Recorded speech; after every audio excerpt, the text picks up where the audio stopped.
Hey guys, welcome back to another episode of the Gedunk podcast with me and my co-host Bobby Jones.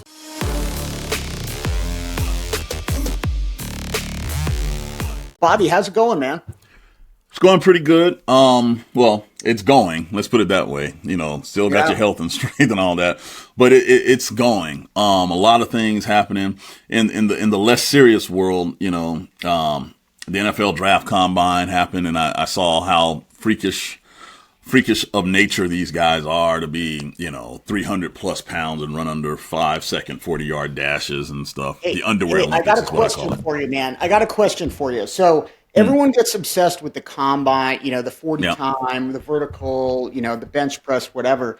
It feels like a lot of those guys who, have the fastest 40 time never amount to much in the league. It's like, is it more about making sure someone can kind of hit a minimum, or are you actually looking for the biggest freak athlete? It depends on the philosophy of the teams. You got a lot of people that value speed because you can't coach it. You can't coach strength to a degree. However, it's one thing to run a 4.40 in spandex. It's another thing to try to run it with pads on in the third and fourth quarter. Right. It's a different mentality. And so you got some people who are like, I'm looking for football players. The combine is just something to give me context. Then you got others who are like, ooh, this is a diamond in the rough because he ran this and this, that, and the other. Okay, he tested well. Okay. Yeah, dude, I remember, remember John Gruden? God, this was years ago. He had some show, and I watched a little bit, but he would talk QB count. he talked to Manti Te'o, who was a weird dude, right? But I remember him talking to Te'o, and he was kind of like, you ran I'm making this up, 4.56 or something like that. And he's like, yeah, it's not that fast, but I'd rather have a guy who runs 4.56 in the correct direction than a guy who runs 4.4 the wrong way. Yeah. I'm like, yeah, that's interesting, man. Because it's with football. I tell people all the time, football is physical chess, and your pieces matter. And the pieces knowing what they're supposed to do matter. But anyway, so that's what's been going on. But we got to pivot to something that has been irking me since I saw it on TV. I did a little TikTok video about it. The special advisor to President Trump, I don't know what her role is, but Alina Habba, his lawyer through a lot of the criminal cases that he went through, et cetera, came out and basically said, and you guys can look at the quotes and look at the clip, that, veterans who are being very much affected by these budget cuts, these hatchet, no scalpel approach to budget cuts, a lot of them may not just be good enough to work for the federal government. And my mouth dropped. I was like, who in the actual hell does she think she is? Okay, we'll come back to that. But it got me thinking about overall, since January 20th, the decisions and policies that have been put into place, how are they affecting the United States military currently, who's in the military currently, and then the veterans who had already served. And I'm telling you right now, overall, for a guy who represents a party who built themselves on saying we're the pro-military party, we are all about patriotism, blah, blah. The way that active duty service members and veterans are being treated is absolutely unacceptable. It's all lip service. When you look at their policies, there has not been one thing that has been proposed that is actually going to help service duty members right now, active duty members, or veterans. So we're going to walk y'all through what the heck has been going on. And I want y'all at the end, get in the comments, tell me how this is helping active duty service members and veterans when they finally take off the uniform. Because I don't see it as someone who recently retired in the last 2 years. I don't see it. Yeah, Bobby, I think you're right on, man. I've got the clip here. Let's see what Alina has to say.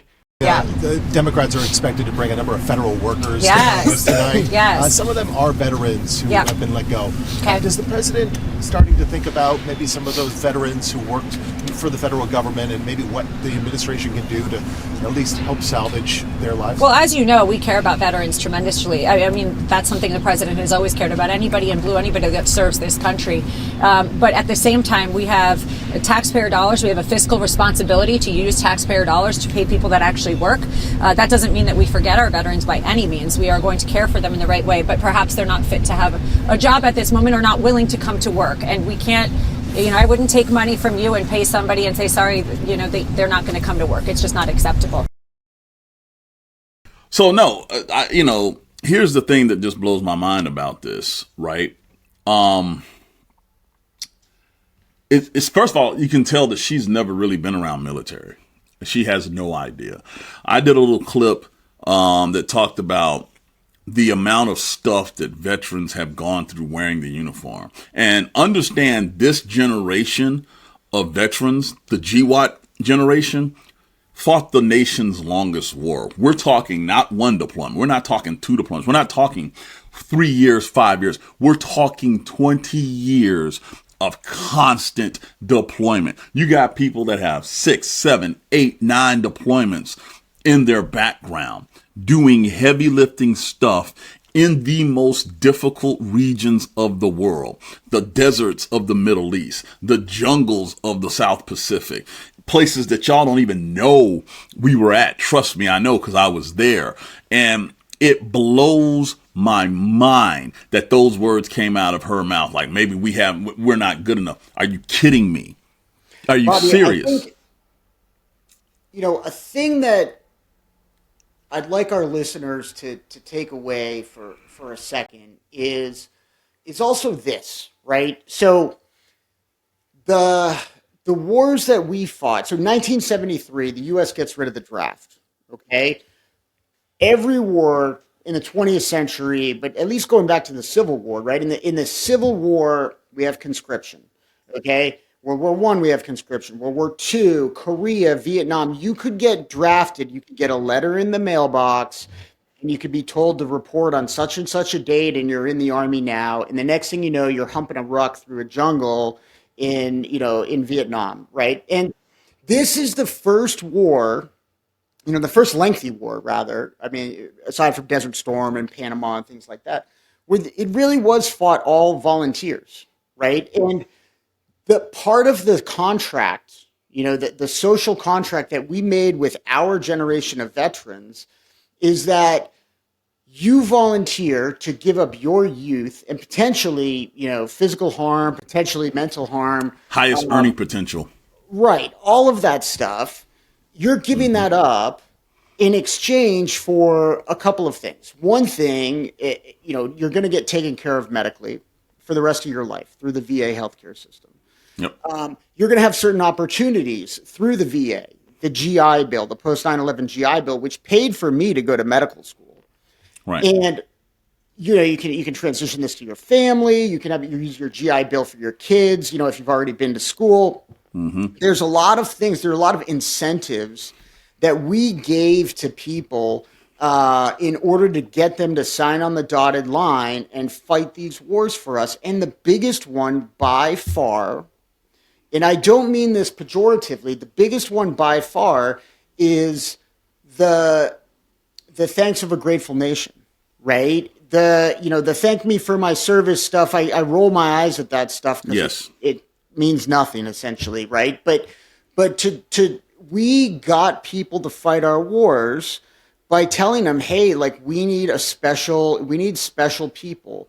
We need special people who are willing to do something for the common good and go overseas and fight these wars. And that is unique. That is our generation. It is unique. It did not apply to the Vietnam generation in the same way. No. And what we're seeing now is that the Trump administration, for all of the lip service, for all of Donald Trump saying he loves the military, and all, they do not fucking care about you one bit. No. They do not care. No. We're through the looking glass here. Right. So I'm glad you said all that because number one, you're absolutely right. Desert Storm, yes, that was an all volunteer force, completely different circumstances, right? And the coalition of the willing, that helped out.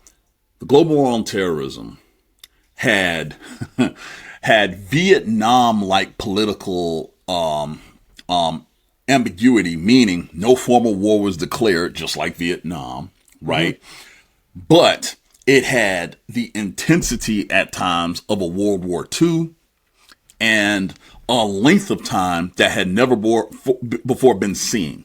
So let me put this in perspective for our listeners. Me and you showed up at Annapolis in 1997, July 1st. We graduate May 25th, 2001. 109 days later, 9/11 happens. Okay, you stayed in about half the time to get retirement. I stayed in past retirement because of this mission. Yep. My entire career in the Navy from 2001 to when I was in command in the Middle East during the Afghanistan evacuation of August of 2021 was about that war.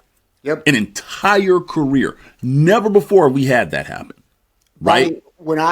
I did, for our listeners, I did one Iraq tour. I did a short little Afghanistan tour where I worked in a command post and hardly ever went outside the wire.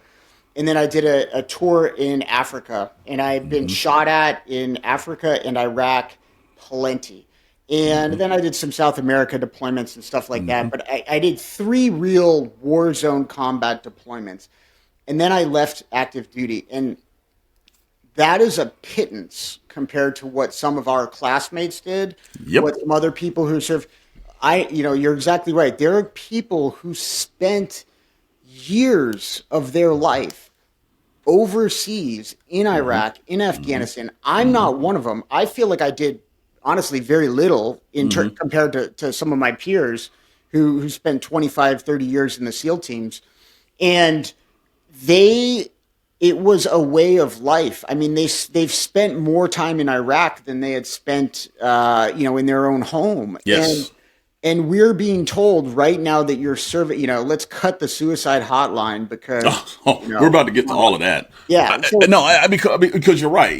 Me personally, Middle East, Mediterranean, Persian Gulf, Western Pacific, South China Sea, all this other stuff that was happening in the background too of near peer strategic competition, as well as the global war on terrorism, flip-flopping back and forth. Peacekeeper on the ground for a year in Africa after child soldiers were used to wage war in Liberia. What am I even doing there as a Navy guy, right? Yeah. Didn't matter. They sent you anywhere and everywhere, right? And so fast forward to 2025, right? First thing that Trump and people have said is they're going to cut the defense budget by at least 8%. Now, people want to know why. People are like, is this a waste fraud? No. This is targeted because of the tax breaks that they want to give the upper 1% here later this year. The government's going to break until they find things. But at the same time as they're cutting the budget, which means resources, this, that, and the other, the commitments around the world really haven't changed, and they want to increase the number of ships that the Navy has. I'm not the best at math, graduated last in our class at Annapolis, but I'm pretty sure the math ain't mathin', okay? Yeah. You can't do both, right? That's active duty, money. Let's talk about veteran affairs. Post that, hiring freezes and the upcoming firing of 70,000 people in the VA. VA has about 400,000 people that work for it. Overwhelmingly, almost half of them are vets. Okay. Yep. So you're going to fire vets who are trying to take care of their own. That's number one. Number two, you already have issues of understaffing, which is why they were trying to hire people. You're freezing that. And now you're going to say 70,000 are going to go. You have new facilities that are supposed to be coming online. Heck, one here in Georgia, not going to be able to do it to full capacity because this is what you want to do. My question is very simple for the Trump administration. Why do you keep coming to the people who've already put it on the line for this damn country? Why are you asking us to serve more and give more? While your rich, high on the hog ass is trying to give yourself tax breaks on our back. Lindsey Graham, when the school shooting thing started, he was like, well, we should get some veterans to be school resource officers. Bitch, we've done our part. We've done our part. Why is it always on us to go and do this stuff for other people? Bobby, 18 years old is when we signed up for this, Dan. I'm in my mid-40s. Yep. Just recently got True. out. It's true. I've given everything. It Families moving every 3 years. Yep. Stop asking us. Get off your posh, freaking pampered ass and go do something. Don't ask us. Matter of fact, we don't want you to thank us. Just leave us alone. Give us what you promised us. Take care of us. Every time I wake up in the morning, snap, crackle, and pop. I feel like a bowl of Rice Krispies. Some bone, somebody, somewhere is snap, crackling, and popping. But yet you got the nerve and the utter audacity to sit there and say, we need to cut your disability. We need to sit there and reduce the people who's supposed to be taking care of you. All this other kind of stuff. But I guarantee you this, especially as officers, if shit hits the fan tomorrow, you're going to try to recall my ass.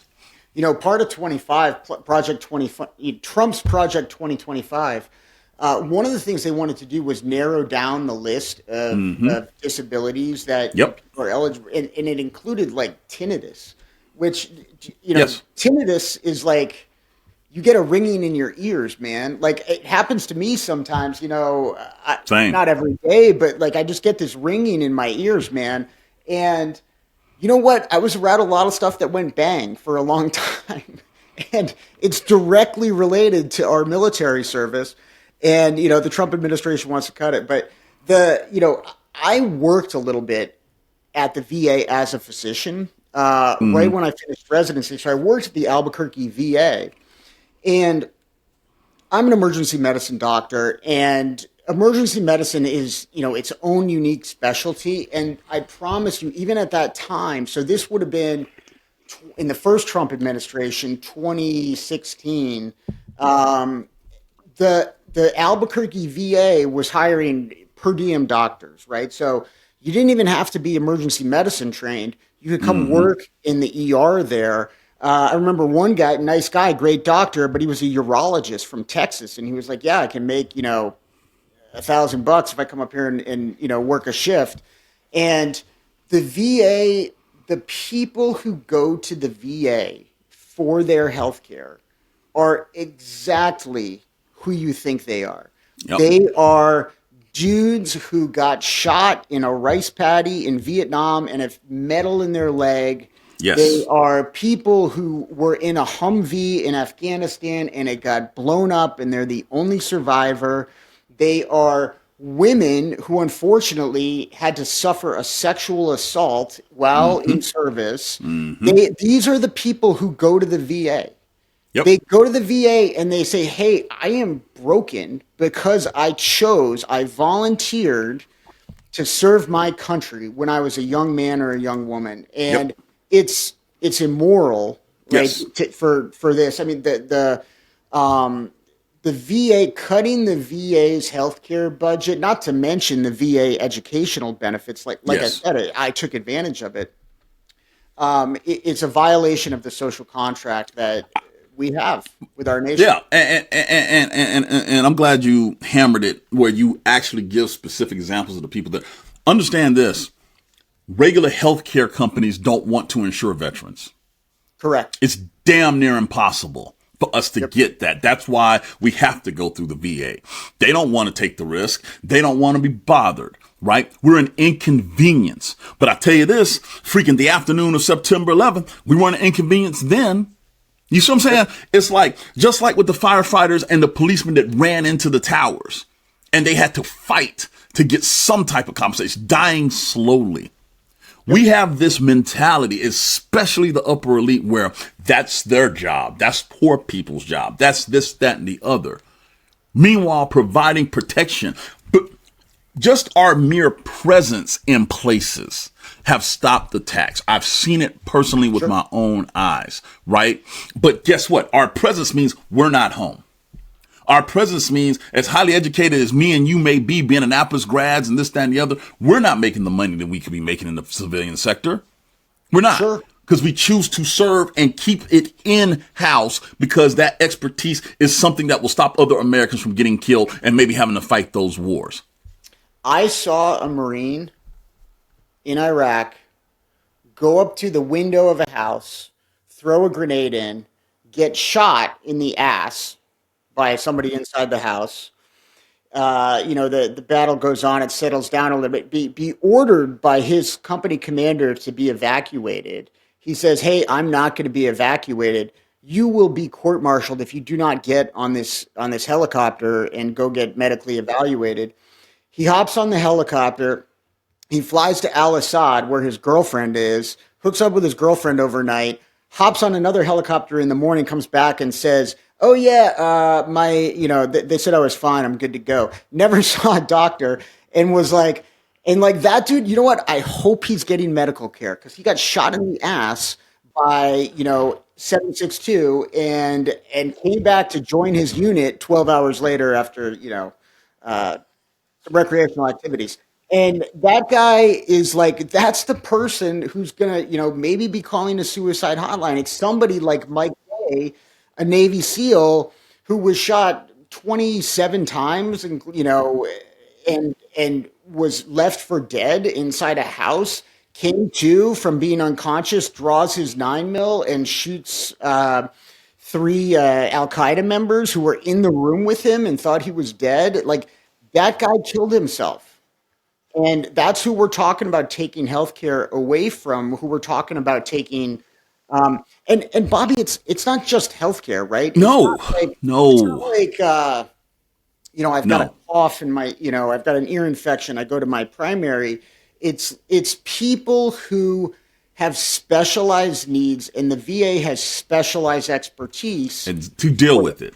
Exactly. To deal with it. I literally. I'm glad you brought up the suicide helpline, because me and you both know people who have taken their own life, right? The fact that phone line was offline for any period of time due to ridiculous callousness of just wanting to cut is possibly the most unforgivable thing to me.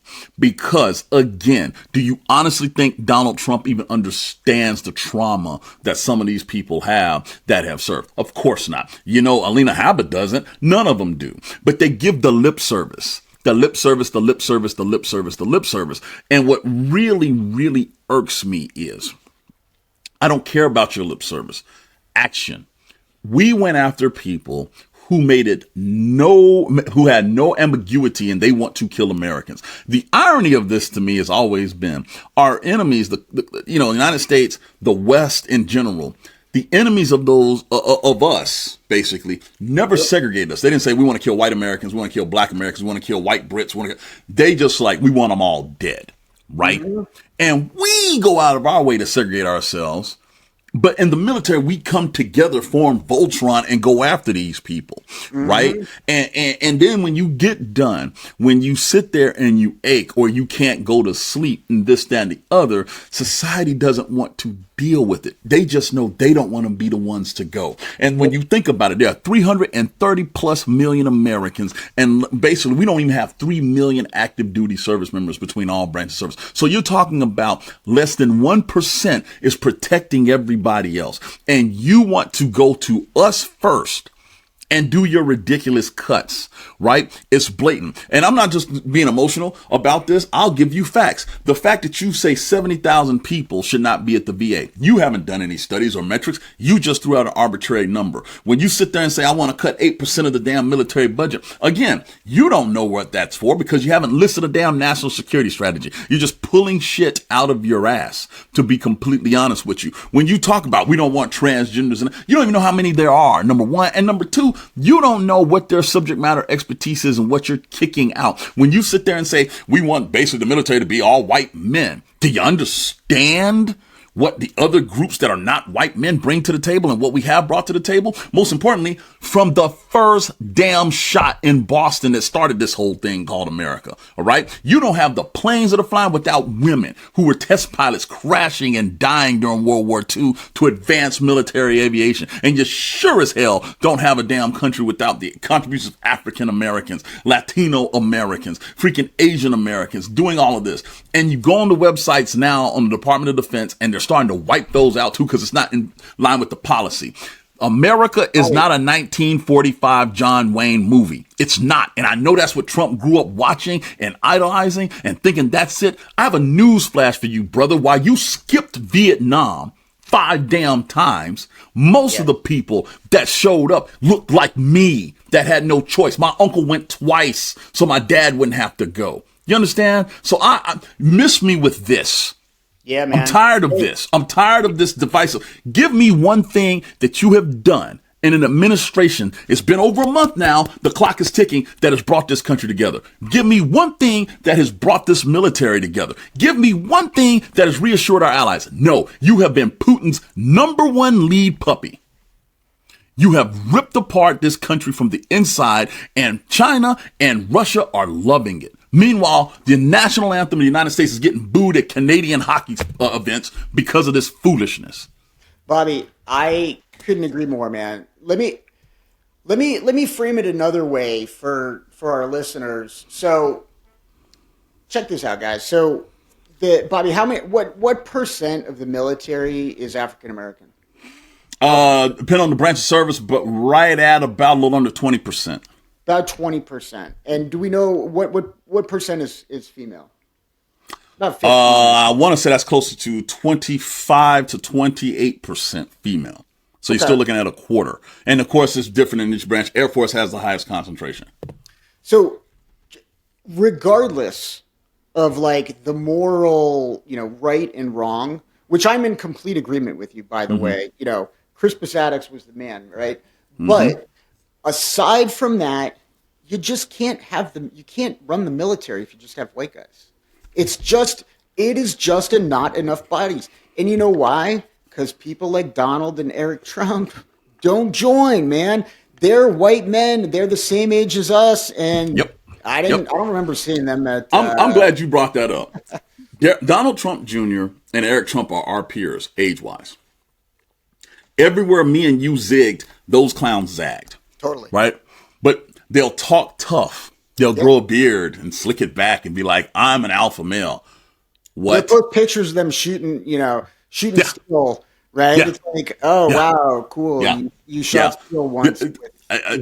Look, man, and portraying themselves as the paradigm of masculinity. But again, when you look at that family, none of the men, they've been here, 4 or 5 generations? None of them. Yep. None of them have served. They want, and what I love is those AI produced images of Donald Trump looking like a badass. It was like a rocky build and all this other kind of stuff. He could have had real pictures like that. Yeah. Me and you have pictures like that of us doing God knows what, wherever. You know what I'm saying?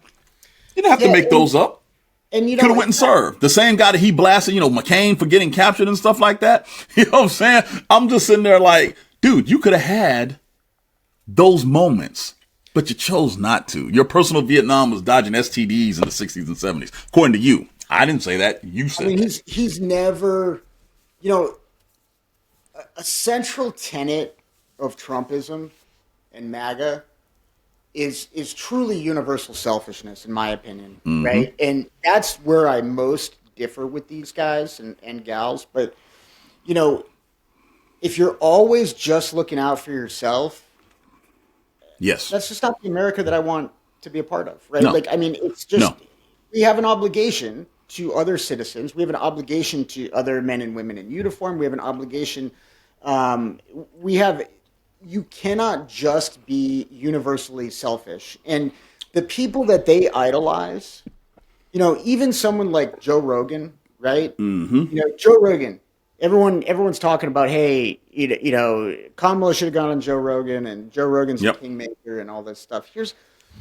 Joe Rogan's lived a cool as hell life. I'm not going to lie, right? It would be fun to be cage side at a UFC event. It would be fun to, to do stand-up comedy. I'm a black belt in jiu-jitsu too, and it is fun to do jiu-jitsu. Joe Rogan's never done anything for anyone else besides Joe Rogan. And that's sort of, the dude is just universally selfish. And great, he's got his, but how many people, are not going to be as successful as that? And it's just not the America. It's not the type of man that I want to be. To have no obligations and no concern for others. So. No, I think the best way I can put it, I've heard people say this around the world when I travel. A good society, the members of that society give and they take, right? Yep. At some point, you will take from society to move forward and this, that, and the other, whatever society provides you. But at the same time, you have to give back to that society for it to function. What we have now is a small group of people who give a lot. Like I said, active duty veterans, first responders, doctors that could be making a hell of a lot more money, but do public health, for example, stuff like that. There's a lot of giving. Teachers. I was literally about to say teachers who are grotesquely underpaid dealing with your badass kid, right? Yep. All of those things you have people to give. But what we have is an imbalance of people who just want to be takers. Yep. Got a lot of takers. When people talk about, well, Trump has sacrificed. No, he hasn't. America has bankrolled that man for almost his entire life. His dad made money by being a government contractor in World War II, building homes during the Great War, during World War II. Okay. Take. And before he goes in office again, a cryptocurrency, take.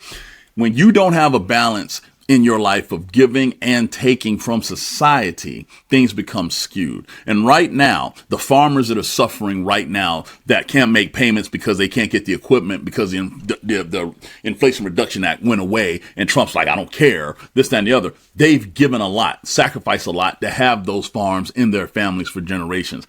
You have to look at this from a much broader perspective. And I think what we're seeing is Americans are starting to wake up to this. But here's the thing. Veterans. Those that weren't really paying attention, you're paying attention now because they're starting to mess with your disability rating. They're starting to mess with your retirement. They're starting to mess with your insurance. They're starting to mess with your VA, which is your primary health care giver. Yep.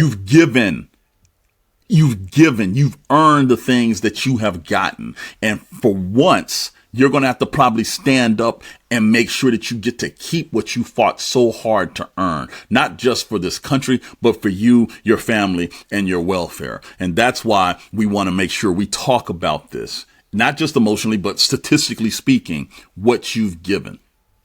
Bobby, I think that's a great place to end for today. And, thanks for listening, guys. But it's Trump and MAGA are in a position now where they've got to do the thing that they've never been good at, which is govern.